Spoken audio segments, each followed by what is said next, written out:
हरे कृष्णा। आप सभी का स्वागत है आज के सत्र में। ओम ज्ञानतिमिरन्धस्य ज्ञानाञ्जनशलाकाय चक्षुरुन्मिलितं येन तस्मै श्रीगुरवे नमः। श्रीचैतन्यमनोभीष्टं स्थापितं येन भूतले स्वयं रूप कदा मह्यं ददाति स्वपदान्तिकं। नमो विष्णुपदाय कृष्णपृष्ठाय भूतले श्रीमते भक्तिवेदांत स्वामिनिति नामिने। नमस्ते सरस्वते देवे गौरवाणी प्रचारिणे निर्विशेष शून्यवादी पाश्चात्य देश तारिणे। जय श्री कृष्ण चैतन्य प्रभु नित्यानंद श्री अद्वैत गदाधर शिवासादि गौर भक्त वृंद। हरे कृष्णा कृष्णा कृष्णा हरे हरे हरे राम हरे राम राम राम हरे हरे। तो हम लोग जो है वो कल ईशोपनिषद के 7वें जो है श्लोक पर हम लोग ने विराम दिया था। और आज जो है हम लोग जो है 8वें श्लोक पर जा रहे हैं, क्योंकि ये 8वां श्लोक भी बहुत ही महत्वपूर्ण वाला है श्लोक।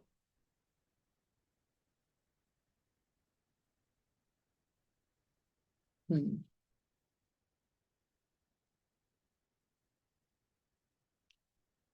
अब देखिए क्या कह रहे हैं, क्योंकि कल के श्लोक में क्या कहा था कि जो कोई भी व्यक्ति भगवान को जो है सारे जीवात्माओं में देखता है, कि वो ये देखता है कि ये सारे भगवान के अंश है और भगवान के साथ गुण में एक है, तो ये जो व्यक्ति है वो क्या बन जाता है, वो ज्ञानी बन जाता है।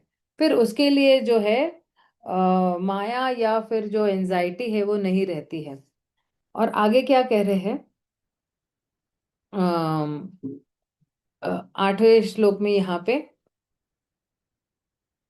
सपर्यागच्छुक्रम आख्याम अवरणम अस्नाविरम शुद्धम अपाप विद्धम कविर्मनसि प्रभु स्वयंभूर यथाथयोथ्योरथेन व्यादचाच्छेद चास चास्वतीभ्य समाभ्यः। तो अनुवाद में कह रहे हैं, ऐसे पुरुष को सही सही जानना चाहिए कि वे सब से महान पूर्ण पुरुषोत्तम भगवान कौन है। मतलब उसको पता होना चाहिए कि ये जो महान व्यक्ति है पूर्ण पुरुषोत्तम भगवान जो है, वो कौन है, जो अदेहधारी है। अदेहधारी मतलब उनका कोई मतलब वो धारण नहीं करते हैं, वो स्वयं में उसके पास ओरिजिन है अपना देह। हम लोग देहधारी है ना। भगवान अदेहधारी है। हम कितने सारे देह ने कितने सारे देह हम लोग ने धारण किए हुए हैं, राइट। कभी मैंने कुत्ते का देह धारा है, कभी मैंने बिल्ली का देह धारा हुआ है, कभी गाय का, कभी मछली का, इस तरह से। और कईयों जो अनादिकाल से हर एक की इच्छा पूर्ति कर रहे हैं। ओ, ये कौन है, ये फिलोसोफर है। और ये कौन है, ये बिल्कुल जो है वो आत्माराम है। और ये क्या कहते हैं कि स्वयंभू आत्मनिर्भर है। स्वयंभू आत्मनिर्भर मतलब क्या, वो बिल्कुल सेल्फ सफिशिएंट है ना। और ये जो है उनके पास कोई इच्छा नहीं है, लेकिन ये दूसरों की इच्छा की पूर्ति करते आ रहे अनंत काल तक, अनादि काल तक, राइट। तो अब जो है जैसे मैंने पहले भी कहा था एक बार, मुझे याद नहीं है कि अगर आपको याद है तो, कि भगवान जो है हर एक के हृदय में है। अनंत काल से, जब से हमारा जन्म हुआ है तब से है। अभी हम ये नहीं बता सकते कि हम कौन से समय में भगवान के शरीर से बाहर निकले और फिर पहला जन्म हमने क्या कौन सा लिया, नहीं। लेकिन ये जान लीजिए कि जैसे ही हम लोगों ने भगवान के शरीर से हम बाहर निकले हैं, तभी से भगवान 24 घंटे हमारे साथ है। मतलब टाइम तो बहुत ही लिमिटेड कह सकते हैं हम लोग, लेकिन भगवान जो है वो हमेशा हर वक्त हमारे साथ है। और हमें हमारी सारी इच्छाओं की क्या कर रहे हैं, पूर्ति भी कर रहे हैं। जो कुछ भी हम लोग इच्छाएं कर रहे हैं वो बिल्कुल, कहते हैं ना कि क्षणों क्षण जो है हमारी इच्छा की पूर्ति कर रहे हैं। किसी को घर चाहिए, किसी को मकान चाहिए, किसी को कुछ चाहिए, किसी को कुछ चाहिए, जो है ना। तो ये जो है क्या है, भगवान की जो है, ये जो है एक गुण है कि अनादिकाल से हर एक व्यक्ति की इच्छा की पूर्ति भगवान क्या कर रहे हैं। तो अब देखिए कि अभी ये 8वां श्लोक और 9वें श्लोक में जो है ना, सॉरी ये 8वां श्लोक ही है ना मेरे ख्याल से, हाँ 8वां श्लोक है। तो ये जो 8वां श्लोक है और 7वें श्लोक में एक्चुअली कनेक्शन क्या है कि 8वें श्लोक में भगवान ने क्या कहा था कि ये जो है जो मेरे गुण है, भगवान कहते हैं जो भगवान के गुण है वो केवल उत्तम अधिकारी ही जान पाता है। और फिर जो है ये मंत्र 8 का मेन थीम क्या है, मेन उसका जो है सार क्या है कि भगवान के पास एक दिव्य शरीर है और उनके दिव्य गुण है। और जो है हमारी तरह नहीं है, जैसे हम देह धारण करते हैं ना, तो भगवान देहधारी नहीं है, अदेहधारी कहा है ना। भगवान हम में से नहीं एक है। कई को लगता है हाँ हाँ हम में से एक है जो घूम रहे इधर उधर, या हम में से कोई एक है, जैसे हमने जन्म लिया वैसे उन्होंने भी जन्म लिया है। नहीं, भगवान भौतिक नहीं है। भगवान इस भौतिक हमारी भौतिक बुद्धि से काफी परे है। हम अपनी इस भौतिक बुद्धि से तो बिल्कुल भगवान को समझ नहीं पाएंगे। तो अब कह रहे हैं यहाँ पे आगे, यह पूर्ण पुरुषोत्तम भगवान के दिव्य एवं शाश्वत स्वरूप का वर्णन है। परमेश्वर रूप रूप विहीन है।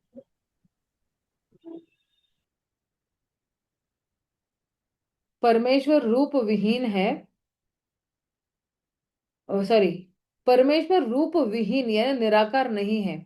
उनका अपना ही दिव्य रूप है जो इस भौतिक जगत के रूपों से तनिक भी मेल नहीं खाता। उनका अपना दिव्य स्वरूप है, और वो जो दिव्य स्वरूप है तो किसी भी भौतिक स्वरूप से थोड़ा भी मतलब इतू सा भी मेल नहीं खा रहा है। इस जगत के जीवों के रूप भौतिक प्रकृति में बद्ध है, और वे एक भौतिक यंत्र के समान कार्य करते हैं। यंत्र रूढ़ानी मायया। भौतिक शरीर की रचना रक्त वाहिनियों इत्यादि के साथ एक यांत्रिक बनावट होती है, लेकिन परमेश्वर के दिव्य शरीर में शिराओं जैसे कुछ नहीं है। हमारे में शिराएं होती है ना, वेन्स जिसको कहते हैं इंग्लिश में, तो हमारे पास वो है, लेकिन भगवान के पास वो वेन्स ही नहीं। तो भगवान के शरीर में खून नहीं दौड़ रहा है। तो आप बोलोगे मल मूत्र और अगर खून नहीं दौड़ रहा है तो दौड़ क्या रहा है, मतलब इस शरीर में है क्या कि वो खड़ा है, वो बिल्कुल आनंदित शरीर है, भगवान का शरीर दिव्य है, तो क्या है। न ही वे प्रकृति के नियमों के अनुसार शरीर ग्रहण करने के लिए बाध्य होते हैं। देखिए, हम जो है कर्मों के बंधन में आते हैं ना, तो हमें नया शरीर मिलता है। लेकिन भगवान जो है प्रकृति के नियमों के अनुसार जो है वो शरीर ग्रहण नहीं करते हैं। भगवान को कोई कर्म छूते ही नहीं सकते। भगवान जो है भौतिक जगत में रहते हुए भी वो कर्मों के बंधन में नहीं आते, क्योंकि भगवान जो है 3 गुणों के परे है। भगवान निर्गुण है, इसलिए ये जो 3 गुण है उनको छू भी नहीं सकते हैं।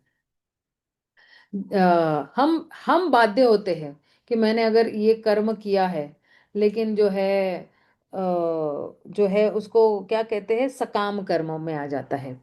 लेकिन वही कर्म अगर मैं भगवान की संतुष्टि के लिए करती हूँ तो फिर वो अकाम कर्म में आ जाता है। अकाम कर्म मतलब क्या, जो कुछ भी कर्म हम भगवान के लिए करते हैं वो अकाम कर्म है। जो कुछ भी हम भगवान के लिए नहीं करते हैं वो क्या हो गया, अपनी इंद्र की तृप्ति के लिए करते हैं तो वो सकाम हो गया।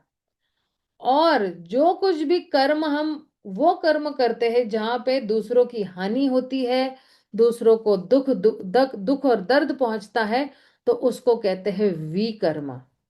हम भगवान की संपत्ति भगवान की ही सेवा में जब नहीं लगाते हैं और चोरों की तरह इधर उधर घूमते रहते हैं, इसको लूटपाट करना, इसको झूठ बोलना, इसको मारना, इसको फंसाना, इसको ठगना, करेक्ट, तो फिर वो सारा विकर्म में आ जाता है। और ये विकर्म जो है वो बड़ा खतरनाक है। तो हमें विकर्म तो कम से कम नहीं करना चाहिए। भौतिक पद अवस्था में आत्मा स्थूल देह तथा सूक्ष्म मन से भिन्न है, किंतु भगवान की देह तथा मन, सॉरी, देह मन तथा स्वयं उनमें कोई अंतर नहीं है। इसकी पुष्टि कहाँ की गई है? इसकी पुष्टि जो है वो ब्रह्मा जी जो है वो ब्रह्म संहिता में करते हैं। कौन सा वाला श्लोक है? अंगानि यस्य सकलेन्द्रिय वृत्तिमन्ति पश्यन्ति पान्ति कलयन्ति चिरं जगन्ति आनंद चिन्मय सदुज्ज्वल विग्रहस्य गोविंदमादि पुरुषम तमहं भजामि। वे परम पूर्ण है और उनका मन, शरीर तथा स्वयं वे सभी एक ही है। तो आप देखिए, एक सेकेंड, तो आप देखिए कि जो है अम,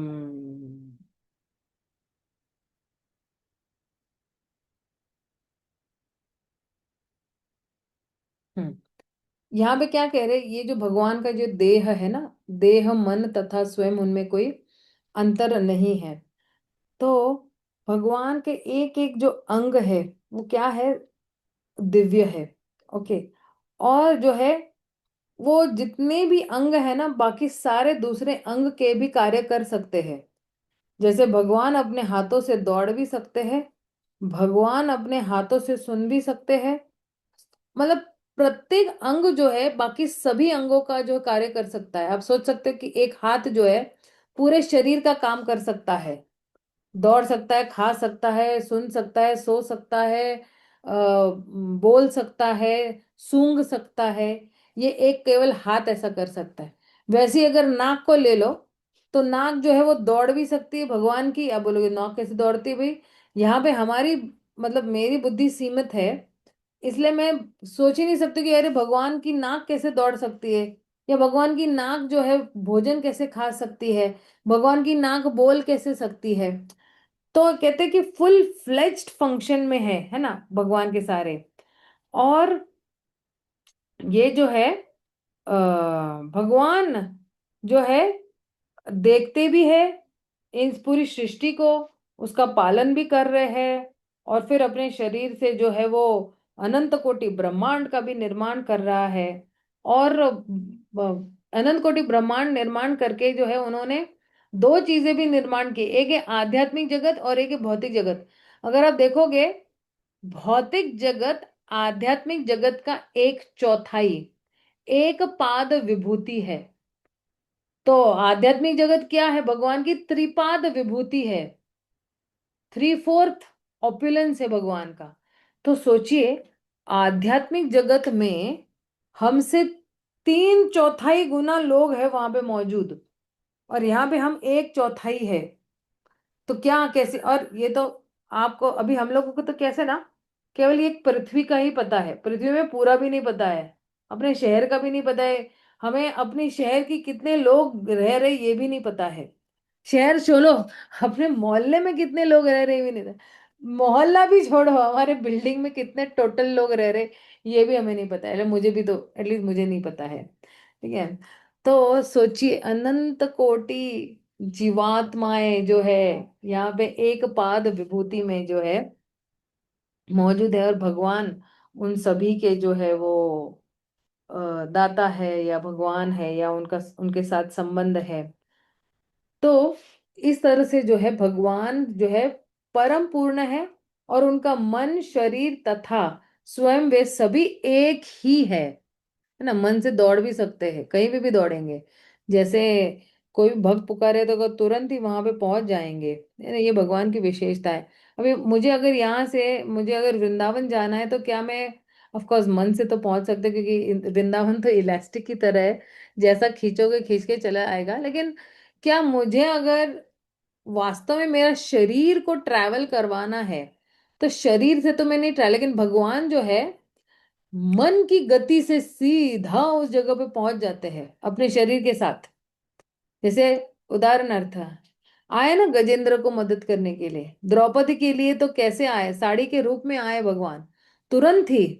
ये एक्चुअली किस्सा मुझे पता नहीं मैंने सुनाया है या नहीं आप लोगों को, लेकिन ये बहुत अच्छा किस्सा है एक्चुअली। तो एक बार जो है, जब ये लोग पांडव लोग जो है ये खेल रहे थे दुर्योधन एंड पार्टी के साथ। क्या खेल रहे थे वो? शतरंज खेल रहे थे। और जब ये शतरंज खेल रहे थे तो युधिष्ठिर महाराज हार गए। लेकिन यहाँ पे पांडव शतरंज खेले थे और वहां पे भगवान भी शतरंज खेले थे रुक्मिणी के साथ। तो भगवान जब शतरंज खेल रहे थे तो रुक्मिणी के साथ हास्य परिहास्य भी कर रहे थे।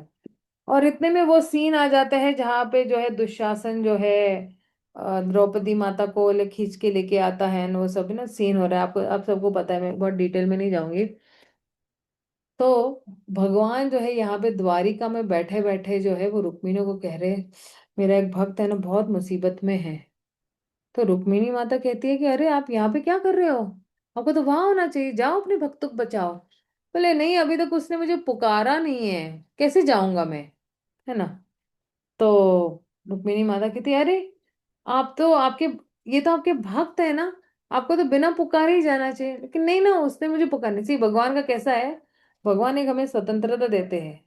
आप पुकारोगे तो मैं आऊंगा, नहीं पुकारोगे तो मैं अपने जगह पे ही बैठूंगा, है ना, मैं नहीं आऊंगा। क्योंकि भगवान ने सबको एक स्वतंत्रता दी हुई है। फिर जब माता द्रौपदी ने जो है अ, अपने जो है वरिष्ठ जो है पिता समान जो है गुरुजनों को, भीष्म पितामह को, धृतराष्ट्र को पुकारा। तो रुक्मिणी माता बोलते भी क्या हो रहा है, आपका आपका जो भक्त है उसका क्या हो रहा है। बोले अभी तक जो है वो अपने जितने भी जो है वरिष्ठ परिवार के लोग हैं उसकी मदद मांग रहे हैं, तो अभी तक तो मुझे पुकारा नहीं है। और फिर जो है थोड़ी देर और हो जाए, अजय रुक्मिणी माताएं बहुत बहुत विचलित हो रही थी वहां पे कि अरे भगवान कब उठकर जाएंगे। तो भगवान बोले तुम शतरंज का आनंद लो, है ना, आप मेरे साथ खेल रहे हो, आप क्यों ऐसे चिंता कर रहे हो, मुझे ही चिंता नहीं है। तो क्योंकि भगवान को पता है ना, जैसे ही राइट टाइम आएगा भगवान जो है ना अपने भक्तों को टूटने नहीं देते, वो ऐसी परिस्थिति नहीं निर्माण करेंगे जहाँ पे वो भक्त टूट जाएगा और उसका विश्वास भगवान पर से चला जाएगा। वो परिस्थिति तो कभी भगवान नहीं लाएंगे हमारे पर। तो जो है अ, भगवान जो है कह रहे कि अभी तक जो है वो अपने पतियों पे जो है निर्भर है, पतियों को पुकारे, तो वो युधिष्ठिर महाराज को पुकार रही है, वो इन को अर्जुन को, भीम को, नकुल को, सहदेव को पुकार रही है। अब दुशासन का जो है और बढ़ गया। और आपको पता है कि इवन दुर्योधन ने बोला कि आओ मेरे पास बैठो या मेरे पर बैठो या जो भी है वो। और फिर भगवान कह रहे अभी भी उसको जो है काफी सारे लोगों पे जो है वो निर्भर है। अब एक्चुअली ना द्रौपदी ने ना एक्चुअली यहाँ पे जो है ना रुक्मिणी माता भी एंजाइटी में, भगवान आराम से चौसे खेले एक्चुअली। भगवान का जो पैर है ना, वो पैर ऐसे टक टक टक टक टक वो हिला रहे थे। मतलब आपने देखा है ना कि जब कोई पैर हिलाता है ना तो बिल्कुल बोलते हैं ना टेंशन में रहता है, तो भगवान भी एक्चुअली टेंशन में थे, लेकिन वो बाह्य रूप से बता रहे थे कि मैं टेंशन में नहीं हूँ। तो भगवान ऐसे टक टक टक टक टक टक टक टक टक टक अपना पैर हिला रहे थे। अब द्रौपदी ने यहाँ पे क्या किया है, द्रौपदी जो है सबको मदद मांग चुकी, कोई नहीं मदद कर रहा है, दुशासन जो है अभी बस साड़ी खींचने ही वाला है।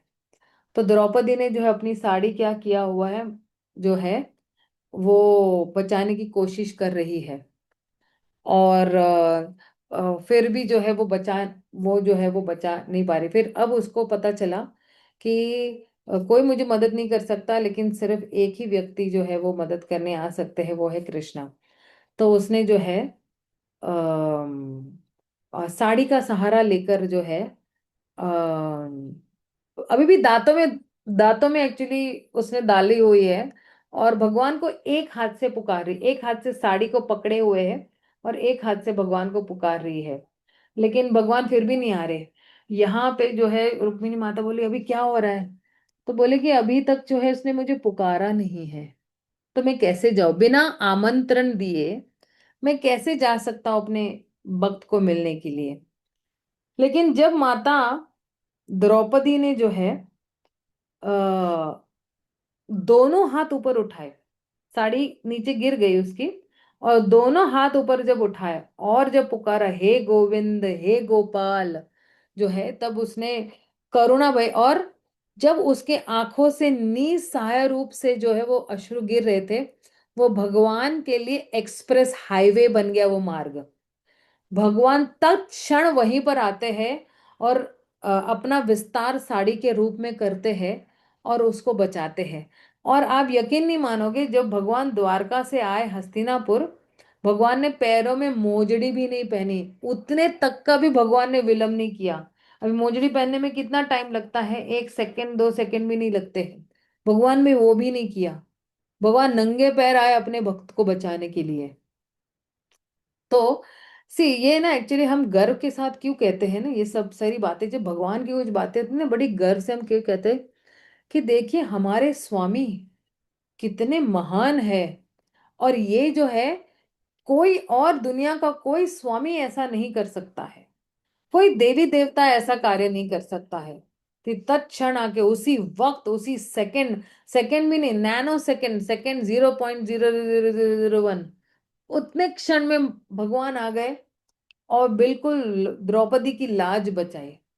अब इसके लिए भी एक और पीछे सीन है, आप सबको पता है कि जब द्रौपदी भगवान ने जब वो गन्ना काट रहे थे ना, तो उनकी हाथ में जो है खून निकल के आया, उनकी उनकी उंगली कट गई और हाथ से खून निकल के आया, तो द्रौपदी ने जो है अपने माथे के पल्लू का जो पिछला हिस्सा है वो फाड़ कर उनको पट्टी की थी। तो भगवान ने उस टाइम पे वचन दिया था कि आज तुमने जो है, अब आप बोलोगे माता जी अभी तो आपने बोला भगवान के शरीर में खून नहीं दौड़ता है, भगवान के शरीर में जो है वो क्या कहते हैं, क्या नहीं है, रक्त वाहिनियां नहीं है, है ना, शिराएं नहीं है, करेक्ट। तो आप बोलोगे माता जी अभी आप कॉन्ट्रडिक्ट क्यों कर रहे हो, कि अभी तो आपने बोला कि नहीं है, लेकिन भगवान के शरीर में जो है वो क्या दौड़ रहा है, केवल जो है मधुर रस, सच्चित आनंद से ये बना हुआ है। तो केवल मधुर रस, और आप आध्यात्मिक जगत में अगर जाओगे ना, सॉरी मैं तो नहीं गई हूँ लेकिन मैं मतलब मैंने सुना हुआ है भक्तों से, जब आध्यात्मिक जगत में अगर कोई जाता है तो वहां जो है, वहां पे हर एक के शरीर से जो है एक अलग ही खुशबू आ जाती है, और वो खुशबू जो है वो मीलों दूर तक जो है वो सिग्नल देती है। अगर तो फिर कृष्ण अगर दूर से आ रहे हैं ना, तो माता यशोदा और सारी जितनी भी गोपियां हैं, जो वरिष्ठ गोपियां हैं, उनको पता चल जाता है कि कृष्ण आ रहे हैं, इसलिए तो है वो राह देखती रहती है। दूर से कृष्ण के शरीर से ऐसी सुगंध आती है कि माता यशोदा को बिल्कुल पता चलता है कि अब लल्ला आने का टाइम हो गया है, लल्ला आ ही रहा है। और बांसुरी भी बजती जाती है भगवान की। तो इस तरह से जो है भगवान का जो शरीर है वो दिव्य है। भगवान का शरीर जो है वो कोई साधारण नहीं। साधारण शरीर में पस, खून, मल मूत्र ये सब बदबूदार चीजें हैं, लेकिन भगवान का शरीर जो है वो दिव्य है, सत चित और आनंद से भरा है। और भगवान जब बाहर कुछ जो है क्या कहते हैं फैलाते हैं, तो वो सुगंध ही फैलाते हैं, कोई बदबू नहीं फैलाते। अगर मान लो किसी व्यक्ति के कोई बहुत नजदीक चला जाता है तो बिल्कुल बदबू ही आती है ना उसके शरीर में से, कोई सुगंध नहीं आती है, इस तरह से। अब ब्रह्म संहिता में जो है भगवान क्या कहते हैं, ब्रह्म संहिता में ये जो पहला ही श्लोक है ब्रह्म संहिता में, ईश्वर परम कृष्ण सच्चिदानंद विग्रह अनादिर आदर गोविंद सर्व कारण कारणम। उसमें उन्होंने सच्चिदानंद विग्रह कहा गया है, जिसका अर्थ यह है कि वे दिव्य अस्तित्व, ज्ञान तथा आनंद का पूर्ण प्रतिनिधित्व करने वाले शाश्वत स्वरूप है। शाश्वत है, टेम्पररी नहीं है। अतः उन्हें पृथक शरीर अथवा मन की आवश्यकता नहीं होती, जैसे हम भौतिक अस्तित्व में होते होते हैं में होती है। मतलब क्या है इसका सुनने की, उन्हें पृथक पृथक शरीर अथवा मन की आवश्यकता नहीं होती है। ये भौतिक शरीर की जरूरत नहीं है, मन की आवश्यकता नहीं है। हम लोगों को कैसे है कि हमें जो है ये शरीर की जरूरत है, शरीर के अंदर मन भी होना चाहिए, वरना मेंटल कहलाएंगे हम लोग, राइट। तो वैदिक ग्रंथों में स्पष्ट कथन है कि भगवान का दिव्य शरीर हमारे शरीर से सर्वथा भिन्न होता है, इसलिए उन्हें कभी कभी निराकार कहा जाता है। इसका अर्थ यह है कि उनका स्वरूप हमारे समान नहीं होता और वे ऐसे रूप से विहीन है जिसकी हम कल्पना कर सकते हैं। ब्रह्म संहिता के 32वें श्लोक में आगे यह भी कहा गया है कि भगवान अपने शरीर के किसी भी अंग से दूसरी इंद्रियों का काम भी कर सकते हैं, जैसे मैंने बताया अभी, अंगानी यस्य सकलेंद्रिय वृत्तिमंती। इसका अर्थ यह हुआ कि वे अपने हाथों से चल सकते हैं, वे अपने पांवों से वस्तुएं पकड़ सकते हैं, अपने हाथों तथा पैरों से देख सकते हैं, अपनी आंखों से खा सकते हैं, इत्यादि इत्यादि। श्रुति मंत्र में यह भी कहा गया है कि यद्यपि भगवान को हमारे जैसे हाथ पांव नहीं होते, किंतु उनके भिन्न भिन्न प्रकार के हाथ एवं पैर होते हैं, जिनसे वे हमारे द्वारा अर्पित हर वस्तु ग्रहण कर सकते हैं और किसी की भी अपेक्षा अधिक तेज दौड़ सकते हैं। इस 8वें मंत्र में इन सारे तथ्यों की शुक्रस यानी सर्वशक्तिमान जैसे शब्द के उपयोग से पुष्टि होती है। भगवान का पूज्य स्वरूप यानी अर्च विग्रह जो है, जिसकी स्थापना ऐसे के अनुसार भगवान का साक्षात्कार किया है, भगवान के मूल स्वरूप से भिन्न है। भगवान का मूल स्वरूप श्री कृष्ण का है और श्री कृष्ण अपना विस्तार असंख्य रूपों में तथा बलदेव, राम, नरसिंह, वराह आदि में करते रहते हैं। ये सारे के सारे स्वरूप एक ही भगवान है। इसी तरह जिस अर्च विग्रह की मंदिरों में पूजा की जाती है, वह भी भगवान का विस्तारित रूप है। अर्च विग्रह की पूजा करके मनुष्य तुरंत उन भगवान के निकट पहुंच सकता है जो अपनी सर्वव्यापक शक्ति से भक्त की सेवा स्वीकार करते हैं। भगवान का अर्च विग्रह आचार्यों के अनुरोध पर अवतरित होता है और वह उनकी सर्वशक्तिमत्ता के बल पर अपने मूल स्वरूप की तरह ही कार्य करता है। जिन मूर्ख लोगों को ईशोपनिषद का या किसी भी अन्य श्रुति मंत्रों का ज्ञान नहीं है, वे शुद्ध भक्तों द्वारा पूजित अर्च विग्रह को भौतिक तत्वों से निर्मित मानते हैं। यह स्वरूप मूर्ख लोगों का कनिष्ठ अधिकारियों को उनकी अपूर्ण दृष्टि के कारण भौतिक दिखता है, लेकिन ऐसे लोग यह नहीं जानते कि भगवान जो है क्या है, सर्वशक्तिमान तथा सर्वज्ञ होने के कारण इच्छा अनुसार जड़ को चेतन और चेतन को जड़ में बदल सकते हैं। और भगवत गीता के जो है 9वें अध्याय के 11वें श्लोक में क्या कह रहे हैं भगवान, कह रहे हैं कि क्या ये श्लोक, अवजानान्ति माम मूढ़ा मनुष्य तनुम आश्रितम परम भावम अज्ञानतो मम भूत महेश्वरम। कल भी मैंने ये बताया था कि मैं भगवान उन अल्प ज्ञानी व्यक्तियों की पतित अवस्था पर खेद प्रकट करते हैं जो भगवान का इसलिए उपहास करते हैं कि वे मनुष्य की भांति इस जगत में अवतरित होते हैं। ऐसे अल्पज्ञ व्यक्ति भगवान की सर्वशक्तिमत्ता को नहीं जानते। इस प्रकार मानसिक तर्कवादियों के लिए भगवान कभी पूर्ण रूप में प्रकट नहीं होते। वे उनके प्रति व्यक्ति की शरणागति की मात्रा के अनुसार ही जाने जा सकते हैं। ये यथा माप प्रपद्यन्ते ताम तक्षक भजाम्य हम। जीवों की पतित अवस्था का एकमात्र कारण ईश्वर के साथ अपने संबंध की विस्मृति है। इस मंत्र में तथा अन्य अनेक वैदिक मंत्रों में यह स्पष्ट कहा गया है कि भगवान अनादि काल से जीवों को सारी वस्तुएं प्रदान कर रहे हैं।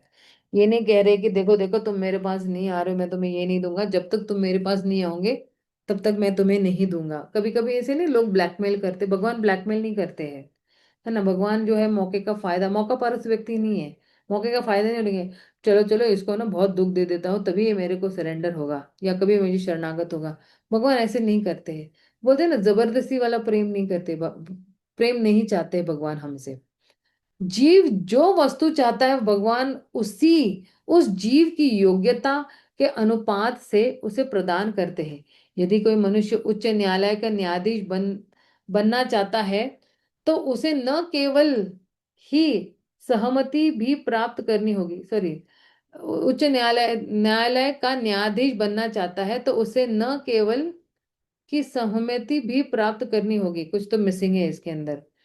जो उच्च न्यायालय के न्यायाधीश की पदवी प्रदान कर सकता है, पद प्राप्ति के लिए मात्र योग्यताएं ही पर्याप्त नहीं होगी, यह पद किसी श्रेष्ठ अधिकारी द्वारा प्रदान किया जाना चाहिए। इस प्रकार भगवान जीवों को उनकी योग्यताओं के अनुसार भोग प्रदान करते हैं, किंतु मात्र योग्यता ही पुरस्कार पाने के लिए पर्याप्त नहीं होती। भगवान की कृपा की भी आवश्यकता होती है। तो देखिए, अगर कोई भगवान हमें योग्यता देते हैं, है ना, जैसे अभी हमें क्या योग्यता दी हुई, चलने की योग्यता दी हुई है ना, हम चल सकते हैं ना, चल सकते हैं, दौड़ सकते हैं, है ना। इस तरह से जो है ये योग्यताएं जो है भगवान ने हमें दी हुई है। लेकिन केवल जो है दौड़ने की क्षमता पर्याप्त नहीं है, उसके अंदर भगवान की कृपा भी होनी। इसलिए हम क्यों कहते हैं ना, एक भी पत्ता जो है भगवान की मर्जी से बिना भगवान की मर्जी से हिलता नहीं है। बिना बिना भगवान की मर्जी मतलब क्या है? इसके अंदर भगवान की कृपा होनी चाहिए उस व्यक्ति पर, कि जो जो है वो उसके अंदर अंदर क्षमता है लेकिन कृपा के साथ जो है वो दुगना दौड़ सकता है। सामान्यतः जीव यह नहीं जानता कि भगवान से क्या मांगा जाए, उनसे किस पद के लिए याचना की जाए। किंतु जब जीव को अपनी वैधानिक स्थिति का पता चल जाता है तो वह याचना करता है कि उसे भगवान अपनी दिव्य संगति के लिए स्वीकार करे, जिसे वह उनकी दिव्य प्रेममयी सेवा कर सके। दुर्भाग्यवश सारे जीव भौतिक प्रकृति के वशीभूत होकर अनेक अन्य वस्तुएं मांगते हैं। मुझे बंगला दो, मुझे गाड़ी दो, मुझे अच्छी बीवी दो, सुंदर बीवी दो, हैंडसम पति दो, और बहुत सारा लखपति हो, इस तरह से उसकी इस मनोवृत्ति का वर्णन जो है वो दूसरे अध्याय के 41वें श्लोक में किया गया है। ये 41वां श्लोक क्या है? व्यवसायत्मिका बुद्धिर एक ही कुरु नंदना बहुशाखा ही अनंतश्च बुधयो व्यवसायी नाम। तो उसकी जो बुद्धि है बिखरी हुई है या उसके विभक्त हुई है, तो विभक्त बुद्धि के रूप में किया गया है। आध्यात्मिक बुद्धि जो है, बुद्धि एक है, लेकिन आ, दुन्यवी बुद्धि विविध प्रकार की है। श्रीमद् भागवतम में कहा गया है कि जो लोग बहिरंगा शक्ति के क्षणिक सौंदर्य से मोहित हो जाते हैं वे जीवन की असली उद्देश्य को भूल जाते हैं, जो कि भगवत धाम वापस जाना है। तो ये वाला जो श्लोक है ये भागवतम से लिया गया है। 7वां स्कंद जो है ना वो पूरा जो है इसका इनका है, प्रहलाद महाराज का है। और जब प्रहलाद महाराज ये जो है बता रहे हैं, क्योंकि प्रहलाद महाराज ये जो 5वां अध्याय है ना, ये सारी जो है चीज प्रहलाद महाराज जो है उनका वर्णन हो रहा है इसमें। और जब सुखदेव गोस्वामी जो है इनका वर्णन कर रहे हैं ये 7वें स्कंद में, तो वो वही कह रहे हैं कि भगवान जो है क्या कर रहे हैं, अ, क्योंकि जो है कि भगवान की जो बहिरंगा शक्ति का जो है वो सहारा लेते हैं तो वो क्या हो जाते हैं, वो मोहित हो जाते हैं। किससे मोहित हो जाते हैं? भगवान की बहिरंगा शक्ति से ही वो मोहित हो जाते हैं। तो आप देखना कि जब प्रहलाद महाराज ये कह रहे हैं तो कहते हैं कि क्यों मोहित हो जाते, क्योंकि क्या है एक्चुअली ये श्लोक में याद करने की कोशिश कर रही हूँ। हम्म, मतिर्न कृष्णे परतः स्वतो वा मितो विपत्ये गृहवर्तना वार्तनानाम् अनंत गोभिर्विशतं तिमिश्रम पुनः पुनश्चर्विता चर्वणम। तो कह रहे हैं कि क्योंकि लोगों की जो है ना इंद्रियां जो है वो अब उनके वश में नहीं है, वो बिल्कुल कंट्रोल में नहीं है उनके। और इसलिए जो है वो लोग कहाँ जा रहे हैं, वो अंध तमिश्र में जा रहे हैं, अंधे कूप में जा रहे हैं। तमिश्र नाम का एक नर्क है, उसमें जा रहे हैं। और वो बारंबार क्या कर रहे हैं, जो चबाया हुआ है वो चबा रहे हैं। जैसे मान लो आपने अभी गन्ने का जूस पिया है, तो क्या करता है ना, वो बीच में दो दो इसके बीच में डालता है तो नीचे से रस निकलता है। लेकिन कब तक रस निकलेगा, एक बार, दो बार, तीन बार, लेकिन फिर बार बार डालते जा रहे तो एक एक छोटी छोटी बूंद निकलती जाती है। तो उसको कहते हैं कि पुनः पुनः चबा रहा है, लेकिन उसके अंदर कोई जूस नहीं है। नहीं। तो और इसलिए जो है भगवान के प्रति जो है उनकी जो रुचि है वो अभी उत्पन्न ही नहीं हुई है। और अगर कोई उनको अच्छी सलाह देता भी है तो भी वो व्यक्ति जो उस व्यक्ति की सलाह नहीं मानता है। और न सलाह मानता है, न अपने आप से भी जो है भगवान की भक्ति करने के लिए आता है। तो ये जो मतिर न कृष्ण है, तो ये मतिर जो है ना, ये जैसे गौरांग प्रभु भी कहते हैं कि हमारी अगर मति कृष्ण में है तो हमारी गति भी कृष्ण की तरफ होगी। जो हमारे पति है, तो मति कृष्ण में है तो गति भी कृष्ण की तरफ होगी, और गति भी पति की तरफ होगी। मतिर मतिर कृष्णा, गतिर कृष्णा, पतिर कृष्णा। इस तरह से जो है हम ये भगवान की तरफ जो है वो बिल्कुल दौड़ेंगे। और भगवान ने भगवत गीता में क्या है ना, भक्त्या माम अभी जानती थी, भक्ति के माध्यम से ही जो है मुझे कोई जान सकता है। लेकिन कह रहे हैं कि आ, ये व्यक्ति जो है ना, ये जीवात्मा क्या करता है ना एक्चुअली, उसको एक्चुअली जाना है भगवत धाम, लेकिन ये ना ये भटक जाता है।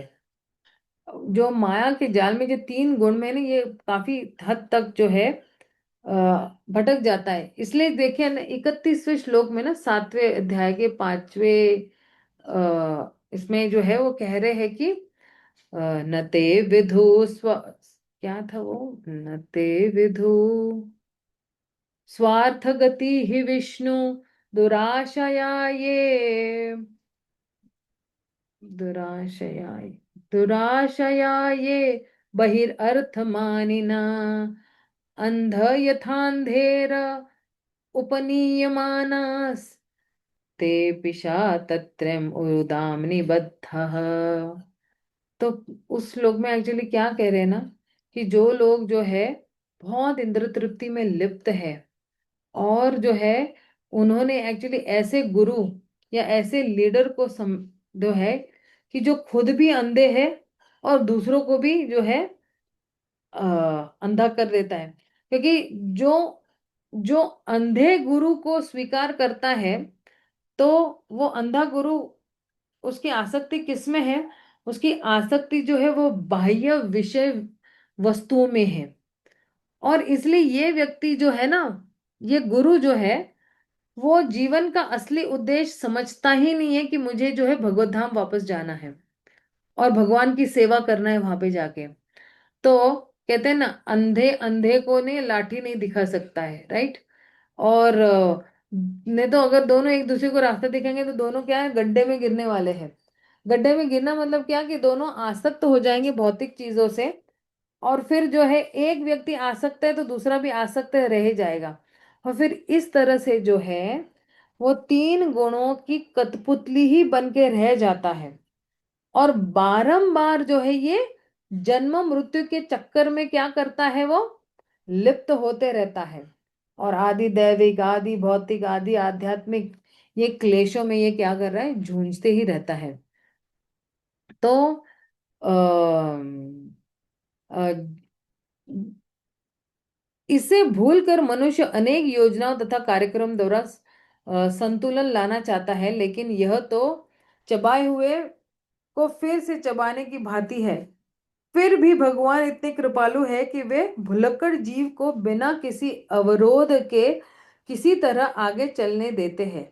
अतः ईशोपनिषद का यह मंत्र अत्यंत उचित शब्द यथा तथ्य का उपयोग करता है, जिससे यह सूचित होता है कि भगवान जीवों को उनकी इच्छाओं के अनुसार पुरस्कृत करते हैं। यदि कोई जीव नरक जाना चाहता है तो भगवान बिना रोक टोक के उसे ऐसे करने देते हैं। यदि कोई घर वापस जाना चाहता है तो अर्थात भगवत धाम वापस जाना चाहता है तो वे उसकी सहायता करते हैं। एक्चुअली यहाँ पे है ना, बहुत भगवान की सहायता करते हैं। जैसी जीव ने हल्का फुल्का इच्छा की नहीं, धड़ाधड़ धड़ाधड़ आओ भक्तों के संग में नाम नाम जप करना, और प्रसाद, तुलसी, और भगवान के दर्शन, भगवान की सराहना करना, और भगवान के भक्त जो है उनको आके भगवत गीता दे रहे, अपने आप है ना बैक टू बैक ऐसे चमत्कार होना शुरू हो जाते हैं। जिस व्यक्ति को जो है वो सोचता है कि अभी मैं ये भौतिक जगत बहुत हो गया भाई, मुझे इससे बाहर निकलना है, तुरंत ही भगवान जो है इन सब जो है अपने सुख सुविधाओं के साथ इन सबको भेज देते हैं। यहाँ पर परमेश्वर को परिभूह अर्थात सबसे बड़े कहे गए हैं। कोई भी उनसे बड़ा या उनके बराबर नहीं है। अन्य जीवों को भिक्षुक रूप में बताया गया है जो भगवान के वस्तुओं की भीख मांगते हैं। भगवान जीवों को उनकी इच्छित वस्तुएं प्रदान करते हैं। जीव यदि शक्ति में भगवान के समान होते हैं अथवा यदि वे शक्तिमान तथा सर्वज्ञ होते तो भगवान के समक्ष याचना करने का, यहाँ तक कि तथाकथित मुक्ति मांगने का भी प्रश्न नहीं उठता है। सी, हम भीख किसको मांगते हैं, है ना, जो हमसे अधिक बलशाली है या हमसे कुछ उसके पास एक्स्ट्रा ही है, इसलिए उस व्यक्ति को भीख मांगते हैं ना। कभी कभी आपने देखा है, जैसे हम छोटे थे ना, हमारी मम्मी को बहुत भीख मांग, मम्मी प्लीज प्लीज एक आइसक्रीम दिला दो हमें, मम्मी प्लीज प्लीज एक चॉकलेट दिला दो हमें। तो अ, तो इस तरह से ना, क्योंकि हमारे पास आइसक्रीम और चॉकलेट नहीं थी तो हम मम्मी को भीख मांगते थे, राइट।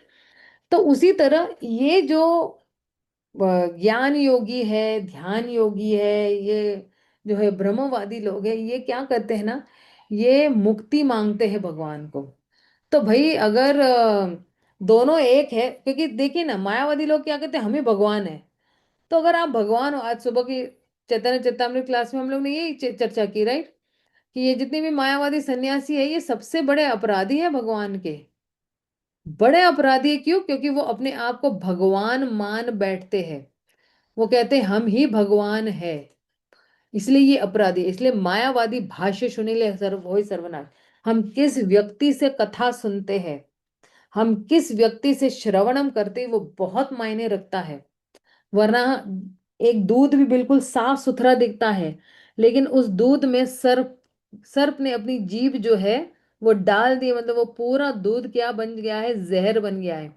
उसी तरह अगर हम मायावादियों से सुनते तो हमारा ये जो चित्त है जो बहुत पवित्र है, हरे कृष्ण महामंत्र करते हुए धीरे धीरे हम साफ करने की कोशिश कर रहे हैं, तो ये फिर से क्या हो जाएगा, विषारी बन जाएगा, विष से भरा हो जाएगा। फिर काम, क्रोध, मद, मोह, लोभ, मत्सर, ईर्ष्या, ये सारी जितनी भी जो है, क्या कहते हैं उसको, ये सारी जितनी भी अनर्थ है वो वापस आ जाते हैं हमारे पास। तो इसलिए जो है वास्तविक मुक्ति का अर्थ है भगवत धाम को वापस जाना। निर्विशेषवादी द्वारा परिकल्पित मुक्ति मात्र कल कपोल कल्पना है, और इंद्र तृप्ति के लिए याचना तो तब तक चलती रहेगी जब तक याचक को अपनी आध्यात्मिक तथा वैधानिक स्थिति की अनुभूति न हो जाए।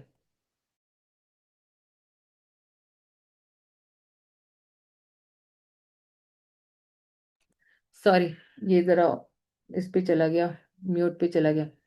केवल परमेश्वर ही आत्मनिर्भर है।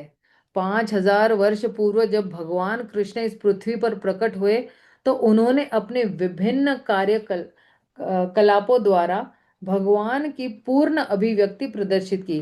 अपनी बाल्यावस्था में उन्होंने अघासुर, बकासुर तथा शक्तासुर जैसे अनेक शक्तिशाली असुरों का वध किया, और इस किसी बाहरी प्रयास से उनमें इतनी शक्ति आ जाने का प्रश्न ही नहीं उठता। उन्होंने भरोत्तोलन का कोई अभ्यास किए बिना ही गोवर्धन पर्वत उठा लिया। उन्होंने किसी सामाजिक बंधन तथा निंदा का विचार किए बिना गोपियों के साथ रास रचाई। यद्यपि गोपियां उनके पास काम भाव से पहुंची, तथापि गोपियां तथा कृष्ण के संबंध की पूजा चैतन्य महाप्रभु तक ने की, जो कठोर सन्यासी थे तथा अनुशासन के नियमों के कट्टर पालक थे।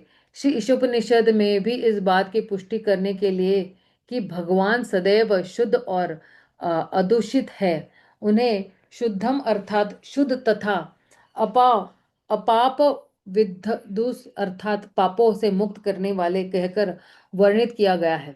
वे इस दृष्टि से शुद्ध है कि यदि कोई अशुद्ध वस्तु भी उनका स्पर्श कर ले तो वह शुद्ध हो जाती है। अपाप अपाप विधमु शब्द उनके संसर्ग की शक्ति का को बताने वाला है। जैसा कि भगवत गीता में कहा गया है कि भक्त प्रारंभ में दुराचार अर्थ उत्तम आचार से रहित प्रतीत हो सकता है। अभी आप देखना 9वें अध्याय में जो है भगवान जब कहते हैं ना ये वाले श्लोक में, तो क्या कह रहे हैं कि अपि चेतसु दुराचारो भजते माम अनन्य भाग, है ना। क्या श्लोक है? अपि चेतसु दुराचारो भजते माम अनन्य भाग साधुरेव समन्तव्य समय व्यवस्थितो हि सः क्षिप्रं भवति धर्मात्मा। फिर क्या है? क्षिप्रं भवति धर्मात्मा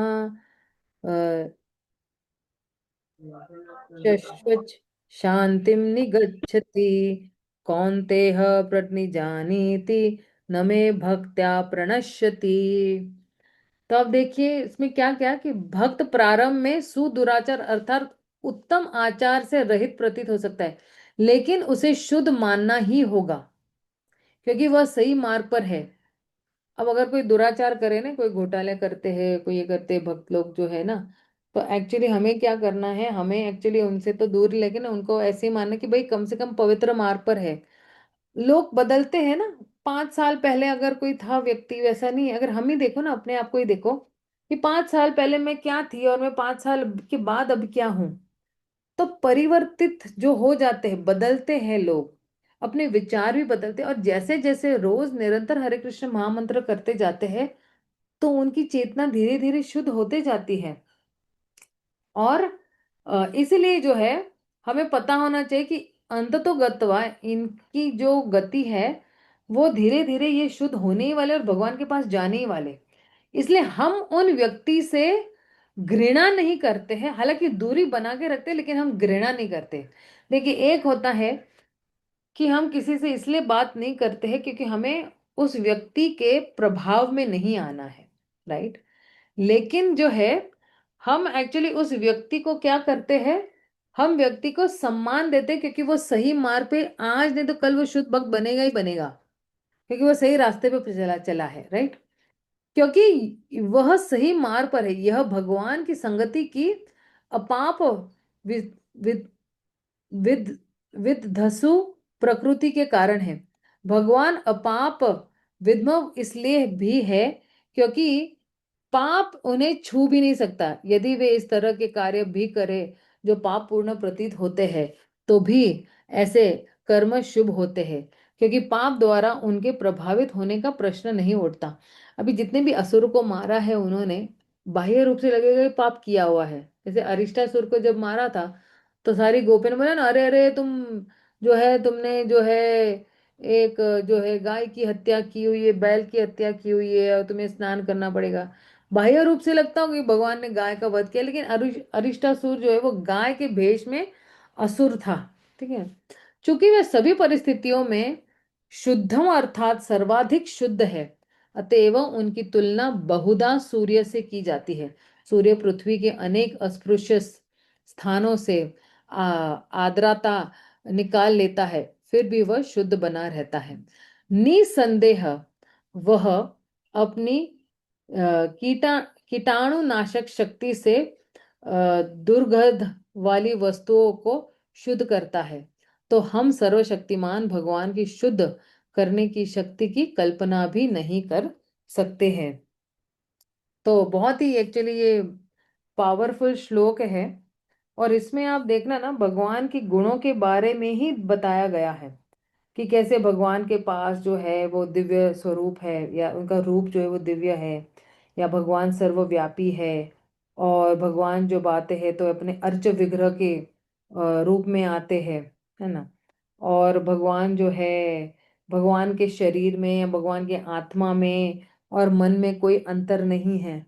और जैसे हम जो है, मुझे मुझे जबरदस्ती से जो है एक भौतिक शरीर लेना पड़ता है ना। क्या किसके, प्रकृति के नियम अनुसार, है ना, प्रकृति के अंडर में मैं हूँ इसलिए। और जो है लेकिन भगवान को नहीं ले। इसलिए भगवान का जो शरीर है, ब्रह्म संहिता क्या कहते हैं, भगवान का शरीर है सच्चिदानंद से भरा हुआ। और भगवान जो है क्या है, सर्वव्यापी है। और भगवान जो है सर्वव्यापी तो ही, और सर्वशक्तिमान भी है। और मतलब क्या, कि उनके पास हाथ और पैर नहीं है, लेकिन फिर भी जो है वो क्या करते हैं, वो स्वीकार करते हैं और तेजी से दौड़ते हैं। तेजी से किसके लिए दौड़ते हैं, साक्षी गोपाल जो है वो ब्राह्मण के लिए दौड़ते हैं ना। और भगवान के ये जो अर्च विग्रह है, ये जो है सारे आचार्यों ने स्वीकार किया हुआ है। और भगवान का जो जो है, भगवान का जो मूल स्वरूप है ना। कितने भी भगवान रूप ले ले, लेकिन जो है उनका जो विस्तार वाला रूप है, उनके जो अंशों के अंश भी है, या एते चाम सकला पुंसा कृष्णस्तु भगवान स्वयं। तो कितने भी रूप ले ले भगवान, हजारों करोड़ों रूप ले लेंगे, लेकिन उनका एक जो है वो क्या है, ओरिजिनल वास्तविक रूप है ना। और वो है श्याम सुंदर कृष्णा। तो भगवान अपना विस्तार जो है अनंत कोटि शरीरों में कर सकते हैं। तो ये अर्च विग्रह क्या है, ये अर्च विग्रह जो है वो सबसे आसान सा तरीका है भगवान के प्रति जो है, भगवान तक पहुंचने का, भगवान के साथ बातें करने का, भगवान के साथ वार्तालाप करने का। क्योंकि अर्च विग्रह के माध्यम से भगवान हमारी सेवाएं क्या करते हैं, स्वीकार करते हैं। इसलिए अ, जितने लोगों ने दीक्षा यहाँ पर ली है, ठीक है ना, जिन्होंने दीक्षा अभी तक नहीं ली है, वो अपनी दीक्षा के बाद अपने गुरु से जो है ना सलाह मशवरा लेकर जो है अर्च विग्रह की सेवा जो है वो करना शुरू कर सकते हैं, लेकिन ये दीक्षा के बाद ही है। तो भगवान जो है हमारी सेवाएं क्या करते हैं, वो स्वीकार करते हैं अर्च विग्रह के रूप में। और अब देखना भगवान कितनी दया दया कृपा के साथ जो है वो हमारी सारी सेवाएं स्वीकार करते हैं। और हमें जो कुछ भी हमारे जीवन में कमी है उसकी पूर्ति भी करते हैं ना।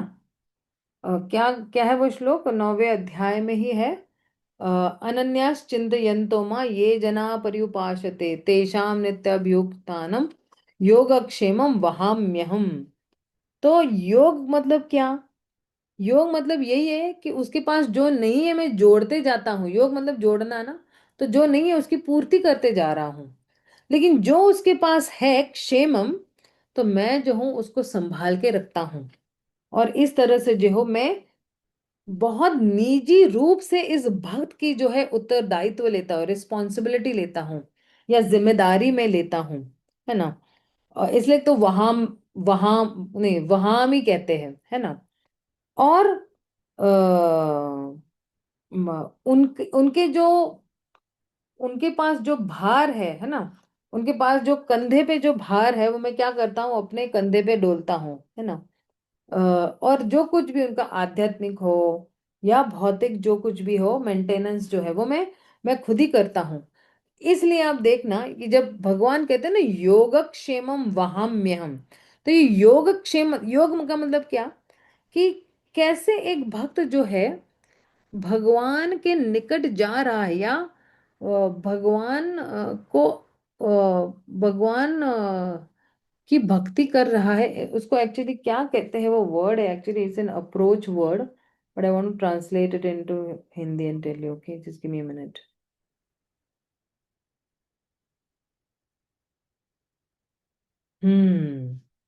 उस भक्त का जो है भगवान के प्रति क्या दृष्टिकोण है। योग का मतलब यही है कि मेरा भगवान के प्रति, मैं किस दृष्टिकोण से भगवान के पास जा रहा हूं। तो ये जो है वो बहुत महत्वपूर्ण है। और फिर क्षेमक मतलब क्या, कि भगवान जो है वो बिल्कुल, उनका जो गुण है वो छोड़ते नहीं है। भगवान का एक गुण है दया दिखाना। तो बहुत कृपालु होकर भगवान उस भक्त को सुरक्षिता प्रदान करते हैं। भगवान उस भक्त को जो है कृष्ण भावनामृत प्राप्त करने के लिए मदद करते हैं, योग के माध्यम से, मतलब जुड़ना। और फिर जो है वो व्यक्ति जो है वो भक्त क्या करता है, वो भक्त जो है पूर्णतया कृष्ण भावनामृत बन जाता है। और अब भगवान का एक और जो है वचन यही है कि भगवान जो है अपने भक्तों को गिरने से बचा देता है। मतलब कहाँ पे गिरने से बता देता है, कि ये पुनः जो है ये अ, दुखदाई कष्टदाई भौतिक परिस्थिति में या भौतिक जिंदगी में फिर से आने के लिए भगवान क्या करते हैं, उसको बचाते हैं। और भगवान जो है, क्योंकि ये है ना भगवान की पूर्ण सुरक्षिता का ये एक गुण है भगवान का, कि मैं जो हूं, मैं आता हूं बचाने के लिए। और और उसको कहाँ ले जाते हैं बचाकर, सीधा भगवत धाम ले जाते हैं, है ना। तो उनकी जो कृपा है, बिल्कुल उदारता पूर्वक आपकी जो जरूरत है मांगो, हम पूर्ति करते रहेंगे, है ना, इस तरह से। और फिर हम लोग ने आखिरी में देखा कि कैसे भगवान जो है सबसे महान व्यक्ति है, भगवान जो है पूर्ण रूपेण जो है आत्मसंतुष्ट व्यक्ति है। भगवान जो है एक जो है एक एंटीसेप्टिक की तरह है। जैसे सूर्य जो है अ, मल और मूत्र को भी जो है वो पवित्र बना देता है उसको सुखाकर, तो भगवान भी जो है अपने नामों का उच्चारण ही हमारे लिए एंटीसेप्टिक जड़ी बूटी है, तो हमें पवित्र करती है। और भगवान का केवल एक क्या कहते हैं, उसको क्या कहते हैं, स्पर्श। भगवान का एक स्पर्श ही जो है वो क्या कर सकता है, वो जो है हम लोगों को जो है वो भगवत धाम ले जा सकता है। या भगवान जब किसी व्यक्ति को जो है अपना लेते हैं, तो तुरंत ही जो है वो भगवत धाम जा सकता है। तो सब कुछ भगवान क्या कर रहे हैं, पूर्ति कर रहे हैं, और हमें हमें मदद भी कर रहे हैं भगवत धाम जाने जाने से। और आप देखना ना, एंटीसेप्टिक मतलब यही है ना, कि जैसे ही भगवान हमें छूते हैं या हम भगवान को छूते हैं, जैसे हम अर्च विग्रह की सेवा करते हैं ना, तो क्या होता है, हम भगवान के शरीर को क्या करते हैं, छूते हैं। तो जैसे ही हम भगवान के शरीर को छूते हैं तो हम क्या बन जाते हैं, हम पवित्र बन जाते हैं तुरंत ही।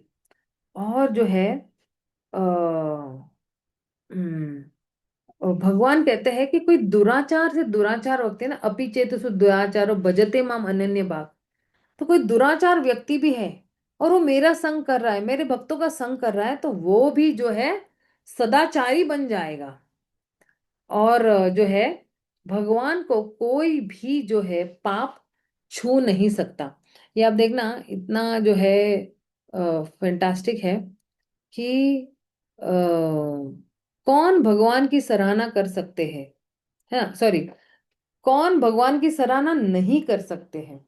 तो एक तो जो है इस धरती पर गिरे हुए हैं, है ना, आसमान से आए और नीचे लटके अटके भटके रहे हैं। और जो जीवात्माएं भगवान को पूरी तरह भूल गए कि भगवान नाम की कोई चीज भी है या नहीं, जिनके पास ज्ञान नहीं है, जो अल्प बुद्धि के हैं, और जो भौतिक प्रकृति में जो है वो लिप्त है, ये सारे लोग जो है वो भगवान की सराहना नहीं कर सकते हैं। तो एक्चुअली आज क्या हुआ ना, कि ये जो 8वां जो है श्लोक, ये काफी क्या कहते हैं लंबा हो गया। अब मंत्र 9 भी जो है ना, आप देखोगे कि मंत्र 9 का ये है कि किस तरह से जो है अल्प ज्ञानी लोग जो है वो दूसरों को भी किस तरह से वो भटका देते हैं। और ये बहुत महत्वपूर्ण है ये हमारे लिए। मतलब क्या, कोई हमें नहीं भटकाना चाहिए। हम तो एक सदमार्ग पर चले हुए हैं, लेकिन कोई आएगा अपनी कुछ ना कुछ बीन बजाते रहेगा, और वो बीन हमें इतनी मधुर लगेगी कि हम जो है सांप की तरह डोलते डोलते उसके पीछे चले जाएंगे। तो जो कोई भी हमें भटकाने की कोशिश करेगा, हमें तुरंत ही हमें शास्त्रों के ज्ञान के माध्यम से हम शास्त्र चक्षु से देखेंगे कि अरे ये तो भटका रहा है हमें, हमें इसके पीछे नहीं जाना है। कभी कभी बोलते ना, नहीं नहीं यहाँ पे ना ये बाबा बहुत चमत्कार दिखाते हैं, जल्दी जल्दी आपको ना चमत्कार दिखाई देगा। अरे ये बाबा है ना, अपने हाथों में से पैसे निकालते हैं, फटाफट हमें पैसे मिल जाएंगे। हमें शॉर्टकट कोई मार्ग नहीं लेना है, कोई भी मार्ग जो है हमें शॉर्टकट नहीं लेना है। जैसे आपको मैं बताती हूँ, हमें धैर्य धना उत्साह निश्चय धैर्य हमने सीखा है ना अपने उपदेशामृत में। तो आप देखना कि अगर एक माँ एक स्त्री जब शादी करके आती है ना, तो वो तुरंत ही पति को ये नहीं बोलती ना कि मुझे आज ही पहले दिन में ही माँ बन जाना है। माँ बनने के लिए क्या है, एक एक प्रोसेस है, राइट। प्रोसेस मतलब क्या, एक तरीका है ना। कि भाई पहले जो है आएगी, वो सेवा करेगी, पति को जो है वो प्रसन्न करेगी, सास ससुर को अच्छी तरह से जो करेगी, तो फिर पति जब उस पर प्रसन्न होता है, तब जो है 9 महीने के बाद उसको एक बच्चा होता है, राइट। पहले वो गर्भवती बनती है, 9 महीने उसको गुजारना। तो एक चुटकी में तो कोई जो है माँ नहीं बन सकती ना। उसी तरह चुटकी में कोई भी पैसे नहीं निकाल सकता है, ठीक है ना। ये सिर्फ ठगने के धंधे हैं जो मासूम क्या कहते हैं, मासूम जनता को जो है वो बेवकूफ बनाने की ही तरीके हैं। तो ऐसे किसी भी झांसे में जो है हमें आना नहीं है। आजकल वृंदावन में भी बहुत चल रहा है ये बाबा जी वो बाबा जी, लोग पागलों की तरह उनके पीछे दौड़ते रहते हैं, लेकिन उनके पास जो है कोई सब्सटेंस नहीं है। एक्चुअली सब्सटेंस को क्या कहते हैं इंग्लिश में? सब्सटेंस मतलब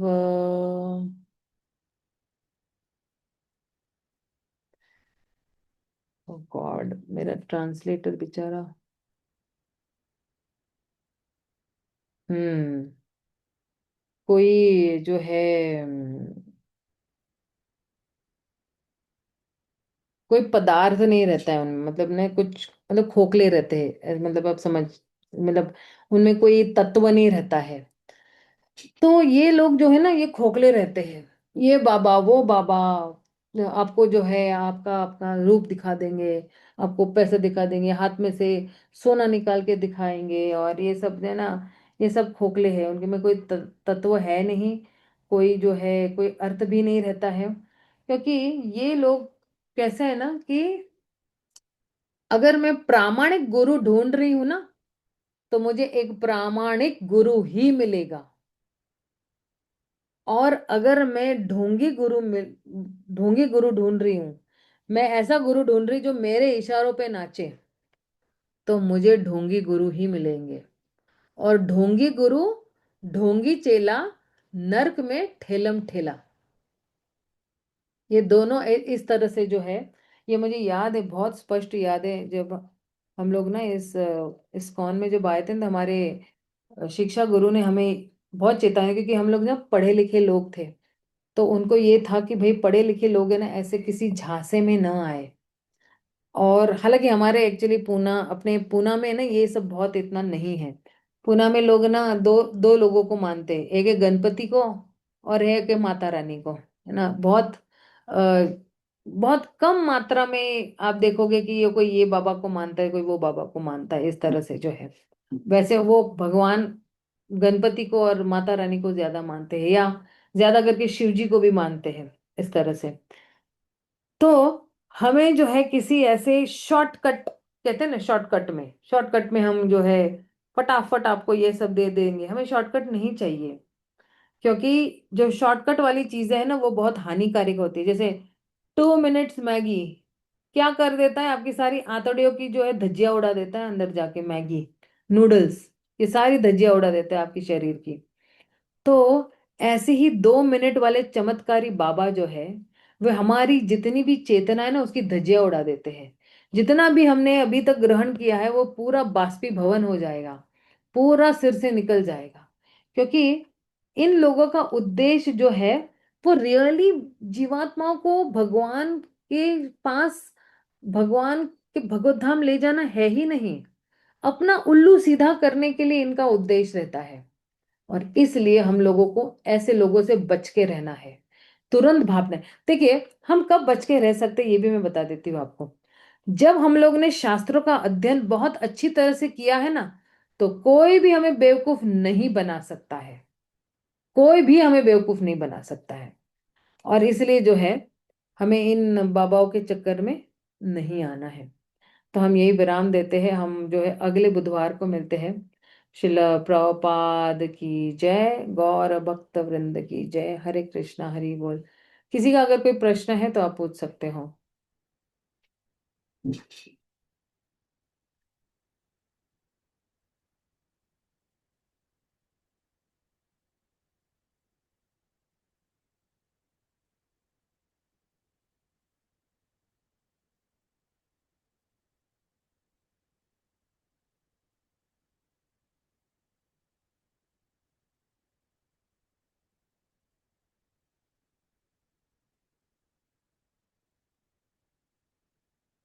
ओके, अगर किसी का कोई प्रश्न नहीं है तो हम यही पे विराम देते हैं। शिल प्रभुपाद की जय, गौर भक्त वृंद की जय, हरे कृष्णा हरि बोल।